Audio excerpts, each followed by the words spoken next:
What is some of the best sales advice for in-home salespeople? I'm Scott Sylvan Bell.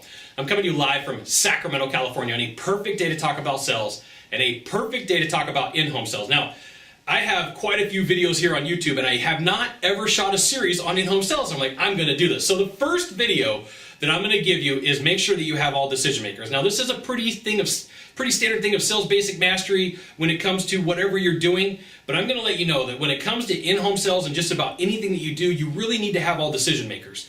Now, buyers play games, and there are games that buyers play, and you do need to know about them, especially in in-home sales, and especially since you're selling large ticket items. It could be a roof, it could be windows, it could be electrical, it could be concrete, it could be heating and air. There's tons of things that are done in-home sales, plumbing too.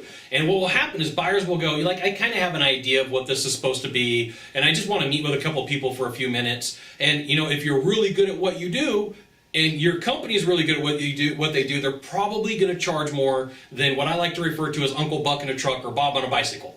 Right? If you work for a good company, there's a chance that you're 20, 30, 40, 50% more than what people would consider the competition out there. And if you don't have that opportunity to explain the difference, what it's going to come down to is a person's going to look at the bottom of a piece of paper and they're going to buy everything off of price. And you're going to get people who say, like, I'm the sole decision maker. I have been in thousands of homes in the last 20 years. Thousands. Multiple thousands.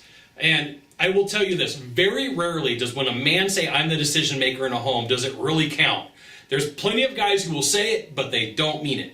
And then, conversely, you'll have time to meet with a woman, and a lot of times she will say she is the decision maker. I will tell you that she is, but there's going to be a default answer if you're missing the husband or the wife, the spouse, the significant other, whatever way you want to explain the significant other. They're going to say at the very end, yeah, I know I told you that I'm a decision maker, but I still need to talk it over with person. And what you're going to find is that call has a lower chance of closing. You may have a better opportunity to reset a call. Now, a reset, if you didn't know, is where you say, hey, look, I need to come back here and go over this information with you. Now, there are some very smart companies out there, and they will not set an appointment unless both decision makers, 3 decision makers, 4 decision makers, however many people are present to make that decision, because it could be a waste of time, especially if it's busy outside.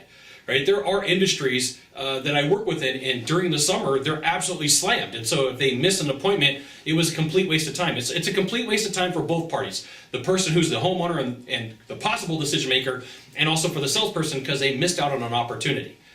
So there you go. You really want to be good at in-home sales, make sure that you have both or all the decision makers. However it works out, friends, family members, countrymen, lend them your ear, whatever way that it works out for you, that's who you need to talk to be successful at in-home sales. Now, you got one thing to do from here, just one thing. There's a subscribe button somewhere along the sides here, down at the bottom. Click the subscribe button. Every time the new video comes out, you will get an update. And that update will say, hey, Scott Sylvan Bell from Scott Bell Consultants sent out a video. You should watch it, which you should. So there you go. We'll see you soon. Thanks for watching. Aloha.